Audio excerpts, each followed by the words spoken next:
terima kasih pemirsa, masih bersama kami di Special Talk Show dan saya masih bersama Bapak Jamaluddin Temuku dan juga Bapak Muhammad Maulana, dan di segmen sekarang sudah kami membuka line telepon interaktif untuk Anda. Silahkan yang langsung ingin bertanya mungkin seputar tentang ekonomi Islam di negeri syariat, terutama juga kita akan membahas untuk di Aceh di nomor telepon 0812 7940 7106 ya. Nomor telepon juga sudah tertera di layar televisi Anda. Pak Maulana, Pak dosen, tadi sudah dijelaskan oleh Bapak Temuku di mana ekonomi syariah ataupun bank syariah ini lebih diminati artinya. Nah, kemudian bagaimana dengan solusi yang tadi nyak-nyak yang mau nggak mau juga mereka harus mengambil seperti di rentenir ya Pak Muku ya. Nah, apakah juga ini akibat minimnya ilmu dari mereka, minimnya juga informasi mereka dapatkan, sosialisasi apa yang diharapkan agar masyarakat mau beralih dari konvensional ke syariah? Sebenarnya gini, bank syariah di Aceh itu sudah memiliki legitimasi yang sudah sangat kuat. Itu didasarkan Undang-Undang Nomor 21 Tahun 2008 dan juga Kanun Nomor 11 Tahun 2018. Namun dalam produk-produk perbankan itu cenderung belum inovatif. Jadi perbankan syariah di Aceh khususnya maupun perbankan syariah di Indonesia umumnya itu masih terlalu berorientasi pada profit, pada tingkat profit yang ingin mereka capai. Sebenarnya kalau mereka combine secara serius dengan mengimplementasikan konsep-konsep syariah dalam produk-produk perbankan, sebenarnya punya peluang yang sangat besar untuk mensejahterakan masyarakat yang memang bisa kita katakan sebagai kalangan marginal. Kenapa? Karena prinsip dasar pembentukan ekonomi Islam dalam fikih muamalah atau dalam hukum Islam itu ada dua dimensi pokok, yaitu akad tijari yang memang base-nya itu ada base profit, dan akad tabaru base-nya itu ada base sosial. Jadi selama ini bank syariah itu masih berorientasi pada profit, karena kan memang kalau kita lihat secara konseptual, bank itu sebagai lembaga intermediasi yang memang mengelola dana nasabah kreditur yang digunakan untuk pembiayaan bagi nasabah debitur dengan tingkat keuntungan tertentu sesuai persentase yang telah ditetapkan baik dari suku bunga Bank Indonesia maupun ketentuan OJK. Namun di sisi lain sebenarnya combining akad-akad tabaruk dalam fikih muamalah itu bisa dilakukan. Seperti Pak Jamal tadi katakan, dalam fikih itu ada akad tabaruk dalam bentuk misalnya kardul hasan atau qard atau ariyah. Nah, kardul hasan itu artinya ini apa? Kita memberi utang kepada masyarakat yang membutuhkan, terutama seperti dari nyak-nyak yang jual sayur itu, atau mungkin kot yang memang mereka itu ada kalangan masyarakat ekonomi lemah yang tidak memiliki kemampuan modal. Nah, pihak bank itu sebenarnya bisa menggunakan baik dari dana zakat yang dikelola oleh bank itu sendiri, atau dana zakat dari karyawan, atau dana zakat dari pihak ketiga yang disalurkan kepada masyarakat yang membutuhkan modal. Kenapa? Karena bank itu sebenarnya yang paling tahu masyarakat mana yang membutuhkan modal. Kalau pemerintah kan cenderung tidak tahu. Mereka kan mengelola manajemen secara umum. Nah, bank ini sebenarnya yang paling tahu. Terus yang kedua, ada dana lain sebenarnya, dana CSR, ataupun pemerintah bisa menitipkan dana-dana yang belum digunakan untuk keperluan masyarakat. Kan bank secara operasional itu dia paham tentang prudential banking atau dalam pengelolaan operasional dengan prinsip kehati-hatian.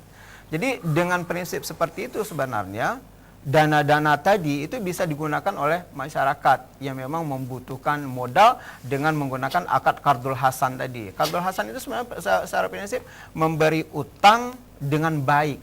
Qard itu ada utang, hasan itu ada baik. Artinya apa? Kita memberi hutang tanpa memberatkan dengan tata kelola yang memang seperti Pak Jamal bilang tadi itu untouchable bagi kalangan tertentu yang memang tidak mungkin mereka lengkapi. Misalnya kalangan nyak-nyak itu, kalau kita minta sertifikat tanah, mana mungkin mereka punya sertifikat tanah yang menurut mereka sebenarnya tidak mampu. Mereka lebih penting mendapatkan bagaimana hari ini mereka punya penghasilan 50.000. Kan itu sebenarnya. Nah, ini persoalan sangat mendasar bagi masyarakat Aceh. Nah, sebenarnya ada mekanisme yang diatur sebenarnya dalam Islam seperti itu. Nah, jadi ke depan barangkali ini ada masih punya banyak waktu ya Pak, ada beberapa bulan lagi yang Bapak mungkin bisa pressure atau bisa share dengan pihak perbankan bahwa yang mereka kedepankan itu jangan hanya orientasi profitnya saja, juga dimensi sosialnya. Jadi bagaimana mereka misalnya membuat semacam berkayasa pembiayaan untuk masyarakat yang tidak mampu ini, yang memang kalangan masyarakat marginal, sehingga mereka tidak lagi berhubungan dengan bank patujari atau dengan pihak rentenir. Demikian juga misalnya ada kolaborasi misalnya antara bank dengan pihak Baitul Mal atau bank dengan dinas sosial. Jadi peluang-peluang seperti ini sebenarnya sangat strategis untuk menyelesaikan persoalan-persoalan sumbatan ekonomi, sehingga masyarakat itu tidak semakin putus asa. Bagaimana di satu sisi mereka harus berwirausaha, tapi di sisi lain mereka tidak memiliki kecukupan modal. Jadi ya oke lah, secara ekonomi itu sesuatu yang sangat mustahil. Kita punya usaha yang baik, tapi kita nggak punya modal gitu. Iya. Ya, jadi pemerintah sebenarnya bisa memfasilitasi itu, tapi kan pemerintah tidak punya jaringan yang luas seperti perbankan. Kalau bank kan mereka ada di mana-mana sekarang, bukan hanya di kecamatan, sampai di desa-desa juga mereka punya link. Seperti BRI kan mereka punya BRILink. Baik, kita tahan dulu ya Pak. Oke, Pak. Ya baik, kita akan terima penelpon. Halo, Assalamualaikum, selamat siang. Halo, Anda sudah terhubung dengan Studio CTV, silakan dengan siapa? Pak Iwan. Assalamualaikum. Waalaikumsalam, Pak Iwan di Ulele, apa kabar? Alhamdulillah baik. Ya, Pak Iwan silakan, yang ada yang ingin Anda tanyakan kepada kedua narasumber kami. Ini menarik sekali tentang soal ekonomi. Tapi perspektifnya jauh lebih besar menurut saya daripada bank. Karena saya sudah berkeliling ke beberapa daerah di Aceh, itu praktek riba yang berasal dari pembiayaan mikro. Itu biasanya koperasi simpan pinjam ya, yang menyasar pedagang-pedagang kecil itu subur sekali. Harusnya kita yang berbasis syariah ini, ya, itu memang betul-betul mengeluarkan sebuah peraturan yang mengharamkan praktek riba. Jadi lembaga-lembaga keuangan yang beroperasi di Aceh, entah itu lembaga keuangan bank, yang sifatnya seperti Bank Aceh dan lain sebagainya, atau juga bank-bank mikro, bank perkreditan rakyat yang saat ini juga banyak ya, yang kalau di sini namanya Baitul Mal atau maaf bukan Baitul Mal, bank perkreditan rakyat lah, seperti bank-bank mikro ya, seperti saya lupa namanya Pak.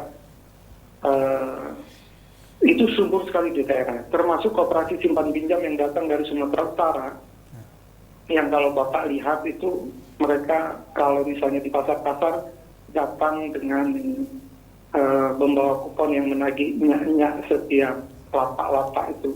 Nah itu prakteknya subur sekali. Jadi seharusnya ini tanggung jawab bersama, dan kita tahu kan dosa riba itu besar sekali dalam perspektif ekonomi. Saya mungkin yakin juga ya, kalau misalnya ekonomi Aceh tidak terlepas dari riba, maka tidak akan berkembang menjadi lebih besar. Jadi berapapun uang yang diberikan kepada Aceh, kalau misalnya Aceh masih terkutat dalam praktek riba ya di ekonomi mikronya, saya yakin tidak akan berkembang. Allah tidak akan meridai ekonomi di Aceh. Saya kira mungkin saya memberikan saran untuk dinas syariat Islam, khusus perspektif ekonomi ini, bagaimana caranya agar praktek riba ini betul-betul ditelusuri ya, dan kemudian diberikan rekomendasi terhadap lembaga keuangan yang layak dan tidak layak beroperasi di Aceh. Baik. Itu saja menurut saya. Terima kasih Bapak-bapak. Assalamualaikum warahmatullahi wabarakatuh. Terima kasih banyak Pak Irwan di Ulele, ini luar biasa bagus sekali ya Pak Muku. Praktek riba ini dalam kalangan pedagang kecil, tadi kita sudah sedang membahas juga, di mana beliau menginginkan adanya peraturan yang memang tegas dan juga tertulis tentang haramnya praktek riba. Solusi Anda ataupun jawaban Anda Pak? Di dalam beberapa pasal, termasuk pasal 8 itu kita suruh memang tentang investasi di Aceh, kemudian perbankan dan asuransi, memang kita di ujungnya kita minta dijelaskan dalam Perku. Saya sangat setuju Pak Iwan di Ulele ya. Nah, ini langganan nampaknya. Sangat benar, saya setuju. Hari ini dulu tahun 2006 sampai dengan 2010 itu koperasi simpan pinjam dari Sumatera Utara berkembang sekali di Aceh Tamiang, Langsa, Aceh Timur. Sekarang sudah sampai Sigli, bahkan sudah sampai Penayung. Syaratnya sangat mudah. Syaratnya kalau pedagang kaki lima hanya menyerahkan fotokopi KTP dan KK. Kalau misalnya kemudian kalau misalnya pinjamnya di atas 5 juta, borohnya cukup bawa BPKB kereta. Ya. Berapa perlu? 7,5 juta, serahkan BPKB, serahkan fotokopi KTP, KK. Udah itu buat akad, langsung ambil 5 juta, kembalinya misalnya 7,5 juta per hari sekian. 3 bulan tidak store, kereta kita dilelang. Dan kereta itu akan datang bodyguardnya, koperasi itu, kereta kita diambil, dijual, sisanya uang diserahkan ke kita. Sesuai dengan akad yang kita tanda tangani. Ini bahaya. Tapi itu yang masih dijalankan sampai Sebelum sekarang. Ramadan kemarin saya temukan juga kasus ini di Sigli. Seorang anak muda pinjam kereta abangnya, ya kan? Udah itu digadaikan hanya bermodalkan STNK. Fotokopi STNK, kakak ambil uang, keretanya 3 bulan nggak store dia. Ya. Karena dia pergi cari kerja Banda Aceh. Akhirnya keretanya dijual. Yang punya kereta nggak tahu bahwa keretanya digadai. Ya. Kamu kok bawa kereta, keretanya sudah digadai ini, keretanya tetap berjalan, STNK-nya, fotokopi, nanti dicari dengan koperasi. Ambil keretanya, diambil keretanya disita dan jual. Akhirnya lapor ke polisi. Kenapa begini? Ternyata adik ibu, adik bapak mengambil uang dengan kami. Borohnya kereta bapak dijual. Jaminannya. Akhirnya dia ambil 5 juta, kembaliannya 8 juta. Hanya dalam waktu 3 bulan. Jadi akhirnya kereta dijual 10 juta. Dikembalikan uangnya 2 juta. Enggak mau kami kembalikan uangnya 8 juta. Jadi kan luar biasa. Ini kan karena sudah masuk ke ranah hukum, sudah dilaporkan ke polisi, koperasi itu mau mengembalikan. Ini bayangkan kalau misalnya di sini, ini baru satu contoh. Bayangkan di seluruh kabupaten kota, di seluruh apa yang ada di Aceh. Ini mereka makanya tidak asing kita melihat di Aceh Tamiang, di Kota Langsa sampai Aceh Utara, bahkan sudah masuk Banda Aceh. Itu plat mobil BK, kereta BK, apalagi ke wilayah barat selatan. Mulai dari Singkil, Subuh Salam, Aceh Tenggara, itu BK. Kenapa? Itu misalnya bisa DP 30 juta, ambil Innova atau Avanza, mobil 1 juta umat, ya kan? 2 bulan nggak store, mobilnya ditarik, uang hangus. Iya. Karena kita ingin kadang-kadang misalnya pegawai negeri atau pegawai kontrak di kantor bupati, karena ingin memperlihatkan prestise bahwa saya udah pejabat, ambil mobil. 2 bulan nggak store, diambil balik. Uang DP-nya hilang, store yang udah ada hilang. Ini perbankan 47 istilah kami. Baik. Jadi ini makanya pemerintah Aceh ini harus cepat menanggapi. Kemudian karena dalam kanun ini disebutkan pemerintah Aceh, pemerintah kabupaten kota wajib menyediakan fasilitas kepada pelaku ekonomi syariah semua level di daerah masing-masing. Kemudian memberi fasilitas. Satu lagi, sebenarnya di Bank Aceh itu ada fasilitas. Di Bank Aceh ada, di Bank BRI ada, di BNI ada. Cuma persyaratannya susah. Ada fasilitas kredit lunak itu untuk pengusaha kecil menengah sampai 50 juta. Cuman persyaratannya ini Ribet. Pokoknya sampai ke surat Pak Presiden harus ada. Dalam beberapa kali pertemuan dengan kami, kita minta dipermudah. Iya. Kalau masih bisa dipermudah, untuk apa dipersulit? Iya. Tapi kalau ingin diberikan, kalau ingin tidak diberikan, kalaupun mudah silakan dipersulit, nggak apa-apa. Akhirnya uang dana dari BI yang dikucurkan ke Aceh misalnya untuk ekonomi masyarakat, ekonomi lemah, misalnya 1 tahun 5 triliun, ini nggak tercairkan, tidak terrealisasi. Ini yang bahkan kalau beberapa bank hanya menyalurkan kredit pegawai negeri, ya kan? Ini bukan syariah lagi.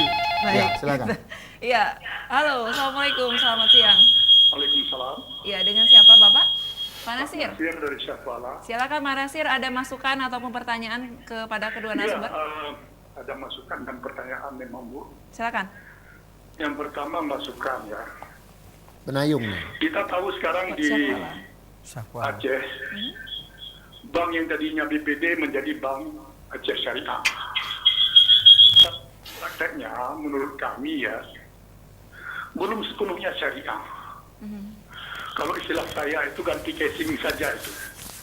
Casing saja. Softwarenya masih software non syariah. Kalau tidak percaya datang saja. Ketika kita mau meminjamkan uang, di depan itu dikatakan dulu marginnya, bunganya, segini. Di mana letak syariahnya Bapak-Bapak? Ya, ya. Kalau Bapak narasumber mengatakan di Aceh sudah ada fasilitas, ada kanun yang menyediakan fasilitas untuk dana-dana syariah. Nah, saran saya pemerintah sekarang mengkaji ulang pemdanya, mengkaji ulang agar yang namanya Bank Aceh Syariah itu betul-betul syariah dengan casing saja, softwarenya juga harus disyariahkan, gitu loh. Apakah Pak Nasir salah satu korban? Saya tidak korban, saya malah menghindari sangat sekarang berhubungan dengan sumber-sumber dana yang ribawi bersama. Walaupun saya sangat butuh.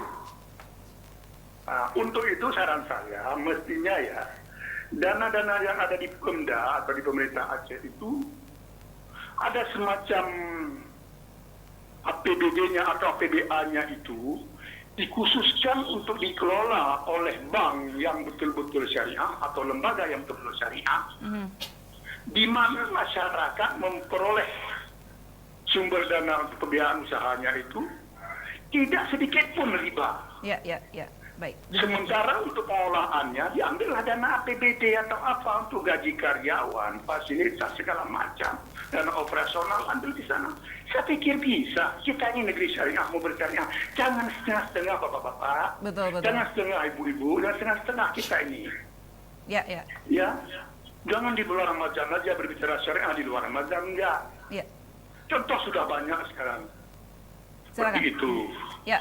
Maka saran saya kepada pemerintah Aceh hendaknya betul-betul jangan kafah itu apa artinya? Bapak-bapak di depan lebih tahu itu. Ya. Narasumber lebih tahu. Kafah itu paripurna, sempurna. Jangan tunjukkan syariah seperti ini nanti anak cucu kita mengikuti begini syariah. Syariah ada bunga, syariah ada riba. Tolong itu Bapak-bapak sekalian, Baik, kembalikan ke murni syariah. Ya. Terima kasih. Assalamualaikum warahmatullahi wabarakatuh. Baik, ya. Assalamualaikum warahmatullahi Ya, baik, terima wabarakatuh. kasih Pak Nasir. Kami akan segera kembali untuk menjawab masukan saran dari Pak Nasir yang ada di Syahkuala.